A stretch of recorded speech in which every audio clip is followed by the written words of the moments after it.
근데 이 사람들이 이제 소비하는 걸 보니까 월 평균 3,700만 원 정도를 소비를 한대요. 그래서 제가 이거를 친한 동생한테 물어봤어. 슈퍼리치의 정의에 부합하는 친구거든요. 너무 부합. 공과금 및 관리비만 220만 원을 쓰고 그리고 개인 PT 및 건강관리 운동 비용이 80에서 100만 원을 쓴대요. 모든 구입 비용으로 1년에 5천 정도를 쓴대요. 기타 정보사 같은 나가는 비용은 월 2, 300만 원. 딱 합치니까 3천만 원 딱 나와. 그래서 이 친구는 혼자 사는데 이 정도를 쓰는 거고 보통 슈퍼리치들의 평균 소비가 월 3,700이면 생각보다 아주 많은 건 아니에요. 예, 오늘은 이제 부동산 뉴스 찍으려고 저희가 둘이 만났는데요. 예전 네. 대표 없이. 4월 15일이에요, 오늘. 4월 4월 15일 수요일이고. 벌써 시간이 너무 빨리 가잖아요. 진짜 벌써 1년에 3개월 하고도 반이 갔습니다. 아니 벌써. 매주 찍으니까 시간이 너무 빨리 가는 것 같아요. 우리가 이제 그때 처음 이거 시작했을 때 제가 했던 말 기억나죠? 김현수 작가의 소설가의 일이라는 책에서 나온 네. 그 말. 나는 매일 쓴다? 그럼 새로운 사람이 된다. 예, 아무리 귀찮아도 매주 무언가를 하겠습니다. 그러니까 저도 한 5개월 하면서 느낀 게 요즘 부동산 모든 뉴스를 다 알 것 같아요. 그러니까. 확실히 형이 말한 것처럼 루틴이 중요한 것 같아요. 맞아요. 그래서 모든 자기계발서 이런 책들 읽어보면 다 같이 얘기하는 게 다 루틴이거든요. 맞아요. 자기만의 루틴을 만들어야 돼. 네. 아무리 귀찮고 바쁘고 졸리고 막 힘들어도 이 컨텐츠를 위해서 어쨌든 맞아요. 차에서라도 이렇게 뉴스를 보고 네. 오잖아. 아주 좋은 우리만의 루틴인 것 같아요. 그런 것 같습니다. 네, 오늘 컨텐츠는 뭐 부동산 컨텐츠는 아니고요. 대한민국 슈퍼리치 보고서예요. 그렇죠. 네, 이제 하나금융연구소에서 나온 보고서인데 저희는 저희 관점에서 좀 네. 해보도록 하겠습니다. 지금 커피가 저기 이렇게 내려가는 소리와 저기 아이가 놀고 있는 소리가 좀 들리는데. 네. 인간 사는 동네. 네, 그래도 이제 원래 아이를 낳아야 사는 사람 집 같은. 네, 그러니까요. 슈퍼리치의 정의부터 해야 될 것 같아요. 네. 슈퍼리치가 뭐고 부자는 뭐고 뭐 예를 들어서 우리가 유튜브 콘텐츠 같은 거 보면 네. 뭐 이렇게 되면 부자 될 수 있어요. 부자들의 습관 이런 콘텐츠는 전 다 그냥 거짓말이라고 생각을 하고 그렇죠. 부자라고 하는 그 개념 자체를 정의를 좀 해줘야 되고 그 부자들도 부를 쌓아가는 어떤 과정이라든가 네. 어떻게 이 사람이 부자가 되고 부를 쌓고 이런 건 다 다르거든요. 그리고 어떤 사람은 꼭 사업을 해야 된다 이렇게 얘기하신 분들도 있고 어떤 사람은 뭐 연끌해서 부동산 투자를 해야 된다 뭐 각각 다르게 이야기를 하는데 부자에 대한 기준도 너무나도 달라서 우리가 전에 한번 국민은행 보고서 가지고 네. 이제 이런 콘텐츠를 한번 한 적이 있는데 국민은행 보고서에서 부자라고 하는 그 정의는 그 은행에 10억 이상 이제 금융자산 10억 이상 있는 사람들을 대상으로 국민은행에서 나온 보고서들이 있어요. 근데 그게 작년 보고서를 보면 2021년 말 기준으로 봤을 때 우리나라에서 금융자산 10억 원 이상 있는 사람이 39만 뭐 3천 명인가 뭐 네. 4천 명 이렇게 될 거예요. 그러니까 40만 명 가까이 되는데 그게 2022년 넘어 좀 줄었다라고 해요. 2022년에 금융자산이 경기가 폭락을 안 했잖아요. 좋아졌죠. 네. 네, 주식이 폭락을 하면서 또 어쨌든 부자라고 하는 기준을 보통 그렇게 잡는 것 같아요. 근데 보통 우리가 금융자산이 10억 원 정도 있으면 네. 이제 부동산 자기가 살고 있는 집이라든가 대출도 껴있을 거고 그러니까 총 자산은 보통 한 4, 50억 정도 있는 분들이 많거든요. 그렇죠. 근데 여기서 말하는 슈퍼리치는 총 자산이 300억 이상, 금융자산이 100억 이상. 네. 그러니까 여태까지 국민은행 보고서나 이런 데서는 부자라고 하는 기준이 금융자산 10억이면 서울에 아파트 하나도 못 중상층 사는데 느낌이잖아요. 그러니까 중상층 정도? 네, 중상층. 그런 네. 느낌이어 좀 와닿지가 않았잖아요. 근데 그럼에도 불구하고 대한민국에 한 40만 명 정도 있다라고 그래서 하면 적당히 먹고 사는데 진짜 없고 재밌게 사는 사람들. 그렇죠, 그렇죠. 네. 근데 경제활동 인구가 2,200만 정도 맞아요. 되니까 40만 명이면 그래도 되게 소수에 속하는 사람들인데 화폐 가치가 많이 달라져가지고 300억이 그렇죠. 엄청 큰 돈이긴 한데 어쨌든 그래도 굉장히 여유 있게 살 수 있고 맞아요. 강남에 엄청 고급 아파트에 대형 평수에 네. 되게 좋은 차 타고 해외여행도 되게 여유롭게 즐길 수 있는 이런 삶이 있잖아요. 부자라고 하는 그 기준이 300억 정도라고 전 생각을 하고 있었는데 여기 딱 이렇게 나온 것 같아요. 그래서 제가 볼 때 예전에 나왔던 그런 보고서랑 다른 게 뭐냐면 재밌는 게 뭐냐면 슈퍼리치 보고서는 처음 나온 것 같아요. 2021년 슈퍼리치 1인당 총 자산 평균이 373억이라고 해요. 네. 근데 2022년에 부동산 경기도 폭락했고 주식 시장도 되게 안 좋았잖아요. 그래서 2022년에는 오히려 이게 줄어들어요. 323억이래요. 아, 근데 평균치가 50억이 준 건 진짜 큰 건데. 그렇죠. 평균이 네. 50억이 준 거예요. 근데 이게 가장 큰 원인이 뭐냐? 그러니까 부동산의 하락이 네. 큰 것 같아요. 또 재밌는 게 단순히 부동산 경기가 안 좋아지고 그리고 이제 주식을 내가 투자를 했는데 주식이 좀 폭락을 해서 가진 주식 자산이 20%가 줄었다. 네. 이런 것뿐만 아니라 슈퍼리치의 연간 평균 소득도 굉장히 많이 줄었어요. 그 슈퍼리치의 연간 소득을 보면 15억 7천에서 10억 3천으로 줄었어요. 진짜 많이 크죠, 3억이면. 그렇죠. 그러니까 2021년에 평균 소득이 16억 정도가 됐는데 네. 이게 12억 3천으로 줄어들게 되면 연봉이 한 20, 30% 정도가 준 네. 거잖아. 20% 정도가 준 건데 자기 소득이 20% 정도가 줄면 물론 이걸 보시는 분들이 생각할 수도 있죠. 야, 그래도 연봉 12억이면 한 달에 1억씩 버는 건데 그래도 엄청 여유 있지 않냐. 근데 그렇지가 않아요. 사람이 자기가 20억을 벌다가 소득이 한 11억 정도, 한 반토막 나서 10억 정도를 벌면 아, 내가 진짜 가난해졌구나 느끼고 긴축을 하게 돼요. 요즘은 부자들도 지갑을 닫고 있다라고 맞아요. 얘기하는 이유가 이런 맥락에서 그랬던 네. 거예요. 근데 여기서 재밌는 게 그 여기 보면 재산 소득은 똑같아요. 4억 4천에서 4억 8천. 사업 소득이 거의 반토막 났어요. 평균 6억에서 3억 5천으로 줄었습니다. 임대 사업 소득도 사실 사업 소득인 그렇죠, 거고. 그렇죠. 그리고 뭐 기업들도 요즘 엄청 힘들었잖아요. 맞아요, 최근에 맞아요. 삼성전자 지표 보니까 난리가 났던데요. 그리고 이 사업 소득이 줄어든 좀 가장 큰 영향 중에 하나가 금리 인상이 좀 있어요. 아, 왜냐하면 그렇죠. 금융 비용이 나가게 되잖아요. 맞아요. 보통 이제 사업을 하면 대출을 많이 받고 하니까. 그랬을 때 이자 비용으로 나간 비용이 굉장히 많이 늘었더라고요. 네. 그래서 이것도 재밌는 주제가 슈퍼리치의 직업은 그럼 뭐가 많을까? 2013명을 대상으로 조사를 했는데 29% 정도가 기업 경영을 하시는 분들이고 20% 정도는 전문직이에요. 되게 큰 병원 큰 하시는 로펌을 분이나 하시거나. 큰 로펌의 네. 오너 그리고 기업체 임원이 또 있어요. 12%나 있더라고요. 등기 임원에서 몇십억 받는 분들 얘기하는 아니 것 뭐 같아요. 삼성 같은 경우는 연봉 5, 60억 있던데. 연봉 200억도 있어요. 아 200억도 있어요. 예, 네. 삼성전자 회장 같은 경우 연봉 뭐 180억인가 네. 이렇게 받았잖아요. 근데 그 사람은 등기 임원. 등기 임원의 평균 연봉을 보고 와 삼성전자 이렇게 많이 주나 하는데 일반 임원은 3, 4억, 뭐 4억 이렇게밖에 네. 못 받아요. 그리고 이 부동산 임대업자가 또 11%예요. 이 두 가지로 해석할 수 있을 것 같아요. 보통 이제 부동산 임대업자가 되는 슈퍼리치가 되기 위해서 내가 사업비로 돈을 벌어가지고 네. 부동산 사서 임대업자가 되는 경우가 있고 두 번째 케이스가 더 많은데 제가 볼 때는 상속받은 경우예요. 그렇죠. 이런 경우는 상속받은 게 보통. 제일 많죠. 위드아웃 워킹이잖아요. 아, 그래서 갑자기 현타가 좀 오네요. 또 부동산 임대업자 같은 경우는 제 주변에 보면 보통 사업 크게 하시는 집에서는 자식을 부동산 임대업자로 만들려고는 네. 잘 안 해요. 사실은 거의 다 그렇죠. 이제 사업해라 뭐 해라 막 좀 푸시를 해가지고 맞아요. 공부를 많이 시키고 이렇게 하는 경우가 많고 자식이 좀 능력이 없다 이러면 그래 넌 너무 능력이 없으니 내가 건물이라도 사줄게 그래, 하나 사줄게. 이렇게 해가지고 상속하는 경우가 벌써 많죠. 많이 본 은퇴 생활 7% 이건 정말 해피한 케이스인 것 같아요. 영정이의 꿈이잖아 이거. 저희 꿈인데 은퇴는 못할 것 같아요. 아니야 우리 네. 50살에 은퇴해야지. 경기가 좋아지는 텀에 진짜 무언가 하나 터트려야 돼. 안돼 우리 리스크 관리를 해야 돼. 제 삶이 터질 수도 있겠죠. 삶이 터질 수도 네. 있어. 기업 경영자가 당연히 많고 뭐 큰 병원 하시는 원장님이나 이제 큰 로펌 하시는 변호사님 이런 분들이 많은 건 너무 당연한 것 같고 임대업자가 되게 재밌었어요. 네. 저는 12% 이게 좀 재밌었었고. 근데 임대업자들이 진짜 저희도 이제 그런 임대업자들 보면 보통 강남에 막 10개씩 갖고 있는 사람들도 있어요. 아 그런 사람들은 이제 네, 거의 뭐 꽤 기업형이죠. 네. 사실 300억 이상은 요즘 그렇죠. 강남에 웬만큼 좀 큰 것만 그렇죠. 사도 요즘 300억짜리 건물 산 사람들은 거기 대출이 보통 다 5, 60% 이상 되니까. 아 그렇죠. 현금이 또 많이 들어가야 되고. 그래서 요즘에 이것 때문에 문제가 생겼잖아요. 어떤 세수가 줄었다고. 부동산 거래가 아무래도 거래량이 떨어지다 보니까 세수가 부동산 덜 거- 거치게 되고. 그리고 또 소득도 줄었으니까. 맞아 소득세 소득도 확 줄었고 줄었잖아요. 맞아요. 네. 그리고 법인세도 줄었고 맞아요. 네. 맞아요. 그렇습니다. 그 다음에 재밌는 이 표를 보면요. 현금 보유 비중이 굉장히 많이 증가를 했고요. 주식 보유 비중이 굉장히 많이 축소가 됐어요. 네. 부동산 비중도 축소가 됐어요. 두 가지로 해석해 볼 수 네. 있을 것 같아요. 주식을 내가 그랬다. 네. 아니면 주식이 그냥 폭락해서 떨어졌다. 비중이 떨어진 거다. 그러니까 부동산도 가격이 내려가다 보니까 비중 자체가 줄어들었다. 그러면 현금 비중이 늘어났다라고 볼 수도 있는데 그렇게 보기에는 현금 비중이 25% 정도에서 60% 가까이 늘었거든요. 주식은 좀 팔기 쉬우니까 다들 빨리 팔았을 거예요. 네, 우리 네, 그리고 네. 또 작년에 초에 엄청 주식 고수형 다 팔았대죠. 맞아요. 많이 팔았죠. 네, 부동산은 사실 쉽게 팔 수 있는 자산이 아니다 보니까 네. 오히려 그냥 가격이 떨어진 게 좀 더 가격이 떨어져서 현금 비중을 이렇게 늘리고 있다, 늘렸다라고 하는 거는 2022년에 부동산하고 주식 가격이 폭락을 하면서 네. 우리가 그랬잖아 캐시 이즈 킹이라고. 맞아요. 야 현금을 들고 있으면 기회가 무조건 와, 무조건 현금 들고 있어야 돼라고 얘기했던 주변에 이제 투자자들, 부자들이 되게 많았는데 그런 걸 그대로 반영하는 통계가 그렇죠. 아닌가라고 맞아요. 생각을 해요. 그리고 그 다음에 보면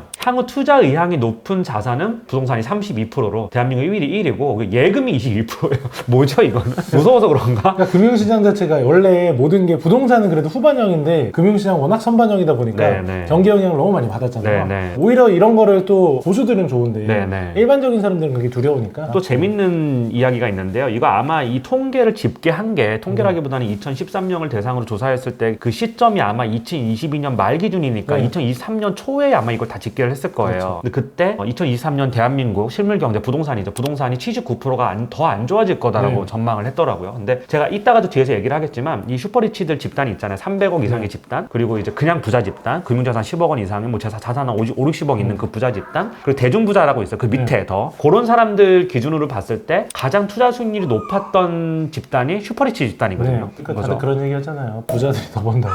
결국에 많이 투자해서 많이 버는 거거든요. 그래서 이제 그렇게 수익률이 그래도 나름 이제 다른 집단에 비해서는 그래도 투자 수익률이 꽤 좋았던 슈퍼리치 집단이 2023년 실물 경제가 네. 79%나 안 좋아질 더 안 좋아질 거다라고 예상을 했던 거는 좀 유의미한 어떤 심리인 것 같아요. 영조 씨 이거 해봤어요? MBTI? ENTJ 했죠. ENTJ. 부자들이 가장 많은 그 슈퍼리치 압도적으로 많은 게 ESTJ가 맞아, 압도적으로 ESTJ 가 많다고 하더라고요. 땡기더라고요. 근데 이게 무슨 뜻이에요? ESTJ가 무슨 뜻이에요? E는 이제 외향적이냐. 근데 사실 우리 같이 유튜버 하는 사람들이 E일 거예요. 난 나름 되게 내향적이긴 해. 나. 아니 뭘 내향적이야. 아니 여기서만 그러는 거예요. 이거 방송이잖아. 아니에요. 내향적인 사람이 이렇게 말을 할 수가 없어요. 아 그래요? 그리고 S가 뭐예요? S 감각형, 직관형 네. 아, 이런 맞아. 게 있는데 감각형 직관형 맞아. 이거 뭔지 모르겠어요. 저도 잘 모르겠어요. 저도 그 MBTI 다음에 별로 안 좋아해서. TJ가 이제 압도적으로 많은데 T가 띵킹이고 F가 필링인데 네. 필링은 이제 감성적이고 그렇죠. T는 띵킹인 것 같아요. 이성적이다. 네, 맞아요. 그건 당연한 것 같아요. 네. T랑 J가 많은 이유는 이성적이고 계획적인 사람. 맞아요. 이런 사람이 당연히 투자를 잘할 수밖에 없고 그렇죠. 투자뿐만 아니라 자기가 사업을 하는 데도 있어서 되게 감성적이고 되게 너무 이렇게 네. 즉흥적인 이런 사람들은 사업 잘 못하거든. 사업도 저도 작게 해보니까 TJ 아니면 사업하기 힘들어요. 맞아요. 네, 감성적이고 계획적이어지고 막 갑자기 막 야 그냥 써! 그런 타입의 뭐 CEO도 있습니다. 아, 맞아요. 그래서 있죠. MBTI가 절대적인 건 아니라서 MBTI가 또 이런 게 있더라고요. 제 와이프 IMF가 이런 말을 했는데 MBTI가 그 사람이 현재 모습을 보여주는 게 아니라 되고 싶어 하는 대로 답변을 한다. 사람들이 심리적으로. 제가 워너비의 모습을 여기다 투영을 그러네요. 하잖아요. 네. 다음은 이제 부자들의 투자 자산으로서의 미술품 선호가 나왔는데요. 이거를 보면서 대한민국이 경제 규모에 비해서 미술품 시장이 굉장히 취약하고 근데 너무 어려워서 그래요. 어려운 이유는 뭔지 알아요? 투명하지 않아서 그렇고 그러니까. 투명하지 않은 이유는 투명하지 않은 정보를 바탕으로 중간에서 추취해 먹는 낙가마들이 너무 많아서 그래. 그러니까 예를 들어서 초보 컬렉터들은 투명해지길 원하고 고수 컬렉터들은 투명해지지 않길 원해. 왜? 투명해지지 않아야 자기가 기존에 가지고 있었던 헤게모니를 그대로 지킬 수 있으니까. 상업용 부동산도 사실 예전에 투명하지 않고 되게 닫혀있는 시장이다 보니까 사람들이 접근을 안 했고 그놈이 그놈이었어요. 사는 사람들만 사고 팔고 고인물 하는데 시장 말 그대로. 근데 이게 어느 순간부터 막 이제 상업용 부동산 꼬마 빌딩에 대해 책도 나오고 막 인터넷에 막 정보도 오픈되고 실거래가 뜨고 막 이러니까 사람들이 쉽게 접근한 거거든요. 사실 미술 시장도 저는 그런 식으로 조금 물론 컬렉터 입장에서도 나중에 내가 이제 못 받으니까 아쉬움이 느끼지만 전체적인 시장의 가격이 올라갈 거라는 생각은 들어요. 맞아요. 그러니까 이게 사실은 전체적인 시장 파이가 커져야 다 같이 이제 미술계 관계자들도 다 좋은 거고 신진 작가들도 먹고 살고 다 하는 건데 우리나라 미술 시장의 가장 큰 문제점은 너무나 많지만 2021년까지 호황이었잖아요. 근데 2022년 하반기부터 미술 시장이 무너지기 시작해서 지금도 지금 되게 시장이 안 좋은데 호황일 때 들어왔던 사람들이 100명이 있다면 제가 볼 때 80명은 이미 빠져나갔어요. 또 하나는 이 시장에 이제 인발부대에 있는 사람들이 돈에 대해서 얘기하는 걸 되게 싫어해. 고상하지 않다고 생각해. 돈을 쫓는다고 생각을 하고 싫어하는데 문제는 그렇게 싫어하고 비판하는 사람들도 돈을 쫓아. 부동산 시장은 대놓고 돈을 맞아요. 네. 대놓고 투기 시장이죠. 사실. 대놓고 투기 뭐 그런 거죠. 그래서 그런 차이가 좀 있어요. 근데 어쨌든 여기 보면 슈퍼리치들 같은 경우에 미술품 보유 현황을 보니까 41% 정도가 난 보유를 하고 있다라고 대답을 했고 일반 부자 금융자산 10억 이상. 근데 이 사람들은 23% 정도가 보유하고 있다. 그 대중부유층이라고 하는 거는 금융자산 10억 미만이에요. 그 사람들은 14%. 일반 사람들은 6% 정도. 슈퍼리치 같은 경우 향후 구매 계획이 있느냐라고 물어봤을 때 46%는 내가 지금은 소장하지 않았지만 향후 구매 계획이 있습니다. 대답을 한 것 같아요. 근데 제가 이거를 또 이제 다른 그때 내가 국민은행 우리 컨텐츠 했을 때 국민은행 부자 보고서에서 부자들이 미술품에다가 이제 투자를 하고 싶은 생각은 있는데 투자가 망설여진 이유 1등이 그거였어요. 정보가 투명하지 않아서. 그렇죠. 그리고 자꾸만 이제 미술 강의, 뭐 컬렉팅 강의 막 이런 거 들으러 가면 작품은 돈으로 보시면 안 돼요. 인생의 어떤 동반자 같은 작품을 사셔야 되고요. 일단 돈 벌려고 사는 사람이 더 많은데. 그런 사람들이 훨씬 많고 그런 고상함을 하려면 자기도 무료 강의 해야 되는 거 아닙니까? 그거는 모순적이다 이거죠. 뭐 저도 돈만 보고 하는 건 아니에요. 돈만 보고 하려면 부동산이 더 나아요 사실 진짜로. 또 하나는 이게 좀 중요한 것 같아요. 슈퍼리치들은 300억 이상 자산가잖아요. 그렇죠. 금융자산이 그 100억 이상 있어. 네. 근데 이 사람들 중에 1억 원 이상 작품을 산 사람들이 41%밖에 안 돼요. 시장 가치는 없고 나는 그냥 이 작가를 후원했어 이런 만족감만 가지고 그 정도 재산이 있는 사람이 그 돈을 못 쓰거든요. 그렇죠. 사실. 감가가 그렇게 있는데. 그렇죠. 어느 정도는 그래도 이게 환금이 되는 네. 자산이라고 생각이 들어야 그 돈을 쓸 수가 있는데 아직까지 거기에 대해서 슈퍼리치들조차도 컴퓨터스가 있는 사람들이 되게 적고 시장 정보가 굉장히 투명하지 않다. 다음에 보면 이거 되게 영정 씨도 할 얘기 많을 것 같아. 근데 이 사람들이 이제 소비하는 걸 보니까 월 평균 3,700만 원 정도를 소비를 한대요. 1위가 여행이래요. 가계 네. 지출이 아니라 여행이라니까 제일 부럽네요. 저도 부럽습니다. 네, 근데 맞죠. 그게 있는 것 같아요. 예를 들어서 제 주변에 이제 젊은 나이에 스타트업으로 이제 크게 돈 벌고 아니면 주식으로 크게 돈 벌고 아니 젊은 나이에 이제 사업을 해가지고 제 나이 정도 됐는데 그래도 200~300억 이상 있는 사람들은 진짜 많거든요. 제 주변에. 근데 그 사람들이 소비 지출 중에서 여행에다가 돈을 제일 많이 쓰지 않아. 왠 줄 알아요? 시간이 없어. 맞아. 영정 씨도 그렇잖아. 근데 어떻게 내가 여기를 떠나? 여기서 10일씩 여행 가니까 5번 갈 수 있다. 50일을 갈 수 있다. 그거는 이미 일을 노는 사람이란 말이에요. 네. 근데 이게 왜 이런 수치가 나왔냐를 보면 하나는 PB센터에 있는 사람들을 대상으로 조사를 한 거잖아요. 근데 이 사람들이 금융자산 100억을 이제 예치를 했거나 금융자산 100억이 없더라도 이제 자산이 많으신 분들인데 대부분 나이가 많으실 거예요. 그러니까 은퇴를 하셨거나 맞아요. 이미 이제 나이가 50대, 60대 돼서 그러니까 뭐 일선에 없는 분들. 네, 조금씩 일에 손을 떼고 있는 이런 분들이 많기 때문에 여행에 대한 소비 지출이 많은 거 아니냐라는 생각이 좀 들어요. 그리고 확실히 좀 PB에다가 돈을 좀 많이 맡기시는 분들은 제 주변에 별로 없는 것 같아요. 좀 나이가 드신 다음에 하는 경우가 좀 많고. 그래서 제가 이거를 친한 동생한테 물어봤어. 근데 이 친구 같은 경우도 여기 슈퍼리치의 정의에 부합하는 친구거든요. 너무 부합하죠. 네, 너무 부합하는 친구인데 물어봤어요. 대충 이 친구가 대충 이 정도 쓰는 것 같아서 보내준 게 있는데 일단 집 공과금 및 관리비로 한 200에서 220만 원 정도를 쓰고 라인원 한다면 75평 다 200만 원 나와요. 여기 또 맞아요. 관리비가. 그리고 개인 PT 및 건강관리 운동 비용이 80에서 100만 원 정도 쓴대요. 이 친구 골프는 안 쳐요. 와인 마시는 비용으로 월 한 200~300 정도를 쓴대요. 그리고 자동차 리스료 포르쉐랑 뭐 람보르기니 있는데 기름값부터 뭐 세금 이런 걸로 해서 월 700~800만 원 정도를 쓰고 식비 및 외식 비용으로 300 정도를 쓰고 별장 관리 비용이 한 달에 100만 원 나간대요. 가사 도우미 비용으로 혼자 살다 보니까 청소 도우미만 써도 돼서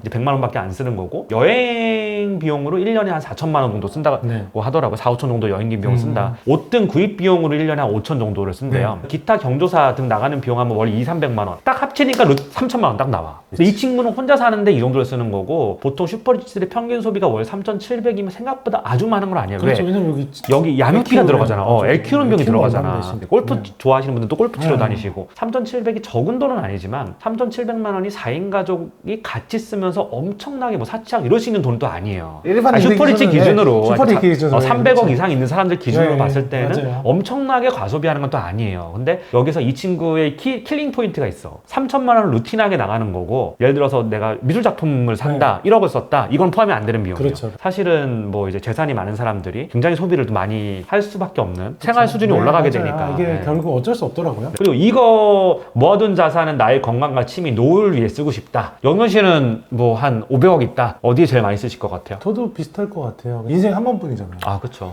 이제는 진짜 내가 내일 죽더라도 행복하게 살고 싶다는 생각이 들더라고요. 이런 어떻게 보면 여기 부자들이 생각하는 뭐 건강, 취미, 노후 이런 것들을 생각을 했을 때 저도 사실 이런 거를 위해서 살고 싶다는 생각이 들어요. 500억이 있다라고 그럼 지금 당장 500억이 있어. 그러면 이제 어디다가 이제 소비출을 가장 많이 할 것 같아요? 강동으로 갔을 쓸 때 데가 별로 없어. 500억 있다고 해서 뭐 얼마나 달라지겠어요. 일단은 집을 그렇죠. 옮기겠지. 네, 그런 거 빼고 사실 크게 돈 쓸 데가 없어. 일단은 집을 어디를 갈 거야? 전 지을 거예요. 뭐 한남동이나 이태원동이나. 그렇다면 할 게 없는데요? 뭐야 그 다음에 뭐 그냥 미술품 뭐 집에다 좀 어울리는 거 몇 개 어울리는 거 사고. 몇 개 사고, 여행 좀 다니고, 네, 여행 좀 다니고. 해외 나가서 1년 동안 살아보고. 그래? 그 다음 뭐예요? 영주 그럼 기부하자. 여기 기부서약시 한번 할까? 일단 500억 받은 거 기부 좀 하시죠. 쓰는 데 쓸 것 같아요. 그냥 형도 그렇지만 우리가 사업 투자하는 거 좋아하잖아요. 그래서 좀 재밌어 보이는 사업들도 좀 투자해보고. 근데 사실은 이제 제 주변에 굉장히 이제 부자들, 이게 젊은 나이에 엑시트하고 이런 분들 있잖아요. 사업해서 돈 크게 벌고 이런 분들 보면 큰 돈을 이제 목돈을 쥐게 되면 한 번에 뭐 200억, 300억, 뭐 400억 또는 뭐 1000억 가까이 되는 이제 돈을 쥐게 되면 가장 먼저 하는 게 주거지를 옮기는 거예요. 네, 사실. 맞아요. 대부분 다 이제 60평, 70평 네. 이 정도 이상의 아파트로 이제 옮기더라고요. 주거지를. 그 다음부터는 이제 정말 자기 성향 좀 따라가는 것 네, 같아요. 맞아요. 뭐 차를 좋아하시는 분들 차를 사는 경우가 많고, 갑자기 와인에 미쳐서 막 와인에 돈 엄청 쓰는 분들도 있고, 해외여행을 가겠어요. 1년 동안 뭐 여행 가시는 분들도 이런데, 주거지를 옮기는 건 다 공통 분모인데 여기서 또 사람이 갈리는 것 같아요. 맞아요. 약간 좀 유흥이나 이런 쪽에 빠지시는 분들도 좀 있고, 내가 좋은 케이스라고 생각하는 거는 사람은 사회적인 동물이잖아요. 그래서 내가 큰 돈을 벌면 사회적으로 의미 있는 일들을 좀 찾으려고 노력을 하는데 돈을 좀 쓰시는 분들이 있더라고요. 그게 이제 투자가 될 수도 있고, 엔젤 투자 같은 거 하면서 뭐 스타트업 의장들 많이 그렇게 맞아요. 많이 하잖아요. 그런 거를 추구하시는 분들이 있고, 계속 연쇄 창업을 하시는 분들도 있고요. 기본적으로 이제 목돈을 지었을 때 그때 사람의 좀 진면목이 좀 나오지 않나라고 저는 생각해요. 갑자기 돈 벌고 이상해지는 사람 되게 많아. 돈 되게 많이 봤거든요. 마카오로 막 갑자기 뭐 도박하러 이런 너무 많이 봐가지고, 그리고 갑자기 사람이 너무 건방져지고. 네. 나는 근데 형이랑 생각이 저는 별로 안 달라질 것 같아요. 나는 달라질 게 없어. 왜냐면 뭐 내가 지금 엄청 부자는 아니지만 어릴 때는 진짜 요 정도 있으면 요걸 하고 싶고, 요 정도 있으면 요걸 하고 싶고, 나는 어릴 때 차를 좋아했으니까 이렇게 하고 싶었는데, 뭐 내가 할 수 있는 여력 안에서는 그 차를 좀 많이 타보니까 별 그렇게 재미가 요즘에 그게 있지는 않고, 여기서 훨씬 더 큰 부를 쌓으면 뭐가 달라질까 생각을 해보면 삶이 달라질 건 없는 것 같아요. 이 뒤에 있는 그림이 한 공 하나 더 붙은 그림이 바뀌겠지 뭐. 저도 사실 그렇긴 해요. 슈퍼리치라고 해서 사람들이 굉장히 많이 환상을 가지고 얼마나 편하고 얼마나 럭셔리하게 살까 이런 생각을 하시는 분들 많을 텐데, 남들보다 좀 더 좋은 집에 살고 좀 더 좋은 차를 타는 것 뿐이지 삶은 거의 비슷해요. 제가 생각할 때 좀 그런 게 있는 것 같아요. 재밌는 이제 인식 하나가, 부자 있잖아요. 부자랑 슈퍼리치 갈라서, 부자는 금융자산 10억 이상, 이 사람들이 생각하는 부자는 100억 이상 있어야 부자라고 생각을 해. 근데 슈퍼리치들은 그러면 300억이 이제 그 선이잖아. 300억이 넘어야 되잖아. 그러면 이걸 그대로 대입을 해보면 300억이 넘는 사람들은 1000억이 있어야 부자라고 생각을 이렇게 생각할 수 있잖아. 그렇지가 않아. 이 사람들은 300억이 있으면 부자라고 생각해. 뭐가 다르냐면, 이 사람들은 총자산이 4, 50억 정도 있을 텐데, 이 사람들은 야 그래도 내가 지금 4, 50억 있는 거 좀 부족해. 야 100억 원이 있어야 돼라고 하는 그 인식조사가 있었어. 근데 300억이 있는 사람들은 그래 나 정도 되면 부자지라고 생각을 하는 거야. 어느 정도 이상 부가 증가를 하면 그 이상부터는 삶이 크게 달라지지 않고, 물론 사는 데가 펜트하우스로 바뀌고 그냥 반포 30평대 살다가 뭐 80평대 가고 이런 거는 좀 바뀌겠지만, 어느 정도 이상 가면 삶 자체가 크게 변하지 않는, 효용 자체가 엄청나게 늘어나지 않는 그 선이 어딘가를 보면 대략 한 150억 정도라고 얘기를 하더라고요. 그리고 이제 여기 재밌는 게, 슈퍼리치들 같은 경우는 외화 자산을 보유하고 있는 비중이 압도적으로 높아요. 73%. 최근에 제가 무슨 경제 교육을 좀 받았는데 이제는 탑달러는 깨졌다라고 그런 얘기들을 하더라고요. 근데 외화 부종도 그런 점에서는 리스크 있지 않나요? 그러니까 외화 자산이라고 하는 게 달러를 가지고 있고 이런 것뿐만 아니라 뭐 미국 주식이라든가 미국 부동산이라든가 이런 게 있더라고요. 제가 이제 부자분들 제 주변에 이렇게 만나보면 지방에서 좀 돈을 많이 버신 좀 그런 어떤 부자분들 보면 서울의 부동산을 좀 많이 사고 싶어 하세요. 아주 그 지방에서 가장 부자 이런 사람들 말고, 그 지방에서도 한 몇백억 정도 번 사람들, 벌고 네, 병원 땅 크게 하고 네. 이런 분들 보면 서울의 부동산을 가지는 게 그들의 준거 집단 안에서는 굉장히 뭔가 핫하고 그렇죠. 힙하고 부러워라고 하는 그런 대상이 성공했어. 되더라고요. 네, 성공했어라는 네. 그런 게 좀 되더라고요. 그래서 근데 웃긴 게 뭐냐면 서울에 있는 부자들은 해외 부동산을 맞아요. 미국 또 부동산 사고 싶어하고. LA의 비버리힐즈 그게 뭐 네. 좋대 뭐 이런 식으로 하와이에 뭐 콘도를 사야 돼 이런 식으로 이쪽에 좀 관심을 많이 가는 경향이 좀 있는 것 같아요. 제가 맞아요. 볼 때는. 왜냐면 지방일수록 해외 부동산이나 이런 데에 대한 정보가 좀 떨어지는 것 같고 네. 아무래도 중고 집단 자체가 그런 데 좀 관심 많은 사람들이 서울에 많다 보니까 그렇죠. 네, 그런 경향이 좀 있는 것 같아요. 이거 재밌는 게 또 있어요. 우리가 보통 슈퍼리치 하면 저축을 많이 안 할 거라고 생각을 하잖아요. 부자일수록 투자를 굉장히 공격적으로 할 거 생각하잖아요. 그것도 맞는 얘기지만 슈퍼리치가 일반 부자에 비해 저축률이 압도적으로 높아요. 57%예요. 자기 소득에. 소득이 많기 때문이기도 해. 네, 소득이 많아서 그렇죠. 그렇죠. 네. 아까 전에 저희가 언급한 대로 슈퍼리치들의 평균 연봉이 한 12억 정도 된다 그랬잖아요. 근데 일반 부자들은 평균 연봉이 3, 4억 아니, 정도예요. 아까 얘기 들어보니까 제가 보니까 3천만 원 쓰시잖아요. 그냥 일반 리치도 3천만 원 쓰는 사람 많아요. 그렇게 따져보면 슈퍼리치는 더 버니까 그만큼 돈이 남는 그렇죠, 거고. 그렇죠. 남는 거야. 네. 그러니까 슈퍼리치들이 네. 약간 투자 수익률이 좋은 이유가 남들보다 돈이 더 많고 인맥이 많으니까 네. 정보가 좀 더 맞아요. 앞서고 이런 것도 물론 있겠지만 이런 게 있는 거예요. 여윳돈으로 투자하는 사람과 조금 이제 영끌해가지고 투자하는 그렇죠. 사람이 어떤 스트레스풀한 상황이 왔을 때 여윳돈으로 투자하는 사람들이 잘 버티거든요. 훨씬 더 잘 버티죠. 뭐 정보의 뭐 차이도 있겠죠. 맞아요. 슈퍼리치가 57% 정도 저축을 한대요. 금융자산 10억 이상에 일반 부자는 38% 정도 그리고 대중부유층은 36% 정도 네. 저축을 한다고 합니다. 그래서 슈퍼리치 같은 경우는 뭐 이제 연소득이 일반 부자에 비해서 3배 가량 높기 때문에 생활비를 3천, 2천씩 막 쓰고도 돈이 많이 남으니까 그걸 일부분은 투자하고 일부분은 저축하고 이런 걸로 보여지고 있는 것 근데 같아요. 여기서 재밌는 게 일반 부자나 대중 부유층이나 네. 소비하는 금액은 비슷하다. 소비하는 비율, 네, 비율은 비슷하다라는 네, 걸 네. 보면서 사람이 돈 버는 만큼 쓰는구나. 돈 벌 만큼 네. 쓰는 거야. 이 표가 재밌는 게 대중부유층이 56% 소비를 하고 네. 일반 부자는 59% 소비를 하고 슈퍼리치 37% 소비를 하잖아요. 근데 이게 슈퍼리치가 검소해서가 아니라 이 사람들 돈을 많이 벌기 때문에 쓰고도 남는 돈인 거고 근데 일반 부자랑 대중부유층은 재밌는 게 비율이 똑같잖아요. 거의. 대중부유층은 연봉이 한 많아봤자 1억 정도거든요. 네. 근데 1억 정도 벌면 6천만 원을 소비를 하는 거고 일반 부자는 한 연봉 3, 4억인데 3억을 벌면 2억을 소비를 하는 제가 그래서 딱 이거 보면 느낀 게 있어. 대중부유층에서 일반 부자로 올라가면 소비를 엄청 늘리는데 맞아요. 일반 부자부터 슈퍼리치는 소비가 비슷해. 저도 아는 동생들이나 이제 뭐 친구들 봤을 때 저보다 훨씬 자산이 적은데도 소비는 저보다 훨씬 많이 하는 사람들이 생각보다 되게 많거든요. 고작 연봉이 이거밖에 안 되고 집도 없는데 집도 월세 사는데 왜 저렇지? 이런 친구들 중에 생각보다 소비를 되게 많이 하는 친구들이 네, 있더라고요. 맞아요. 그래서 이런 거 보면 아 일반 부자에서 슈퍼리치로 이제 간다라고 해도 소비가 아주 드라마틱하게 늘어나지는 않는 것 같아요. 솔직히 슈퍼리치라고 해서 맨날 5대4도 까는 거 아니거든요. 아니 절대 네. 아니에요. 네, 어쨌든 오늘은 이 여기서 나온 부자 보고서, 슈퍼리치 보고서를 좀 읽어봤는데 용준 씨는 이거 어땠어요, 보고? 일단 뭐 지금 슈퍼리치들이 올해 또 경기에 대해서 조금 부정적으로 보면서 또 자산도 줄어든 걸 보면 투자도 여러 가지로 또 고민을 많이 해보셔야 되지 않나. 네. 슈퍼리치들이 또 지금 현금을 많이 보유하고 있잖아요. 네. 저는 이건 오히려 역으로 생각해봤어요. 오히려 이 사람들이 돈 쓰는 게 그때부터 기회예요. 맞아요. 그때부터 경기가 풀리는 거고 그다음 그때부터 모든 실물 자산들이 올라갈 수 있는 기회이기 때문에 어떻게 보면 우리도 돈을 벌 수 있는 기회가 네. 되지 않을까라고 생각을 합니다. 특히나 이 슈퍼리치들이 향후에 너 어디 투자할 거니 물어봤을 때 가장 많이 보고 있는 게 50억 이상의 네. 상업용 빌딩이라고 해요. 근데 이 사람들이 아직까지는 상업용 빌딩에다 돈을 안 쓰는 것 같아요. 아직까지는. 네, 맞아요. 근데 이 사람들이 여기다가 돈을 투입하기 시작하면 거래량이 늘겠죠. 거래량이 늘면 그때면 진짜 이제 우리가 투자를 좀 네. 들어가야겠구나라고 생각하는 시기가 오지 않을까. 근데 진짜 개인적인 생각은 바닥쳤어요. 왜냐하면 최근에 금리가 3%대가 나왔어요. 아니 근데 기준금리가 3.5%인데 어디 3.5%가 나와요? 가상금리가 거의 없다는 건데. 거의 그러면? 없이 나왔어요. 이거 뭐 얘기하면 막 저 그런 은행 좀 가르쳐주세요 하는 분들이 있을 것 같은데 저희도 그것 때문에 거기 은행에 문의했더니 그분은 약간 좀 특별한 케이스라 가지고 그렇게 해줬고 보통은 4% 초반 중반대예요. 그치. 요즘에 특히 신규 대출이 안 나오니까 은행끼리 서로 뺏기고 전쟁이에요. 그러면서 금리가 점점 내려가요. 지금 상황에 호가가 바닥이 아니고요. 지금 상황에서 실거래가 된 게 바닥인 거예요. 그걸 가지고 바닥에 대한 생각을 하시면 저는 충분히 상호준 부동산 요즘에는 재밌는 시기가 될 수 있다. 네, 그래서 오늘은 이제 슈퍼리치 보고서에 대해서 해봤는데 부동산 뉴스 이번 주는 큰 이슈가 없어서 네, 이렇게 해봤는데요. 뭐 이제 저희가 다루고 싶었던 이슈는 그거 하나였잖아요. 그 페라리 매장 건물. 네, 다시 1250억에 네, 다시 맞아요. 뭐 그거 하나만 하기에는 좀 너무 그렇죠. 그래서 이번 주는 특별편으로 이렇게 좀 해봤습니다. 네. 이번 주도 달 마무리 하시고 다음 주에 봬요. 네.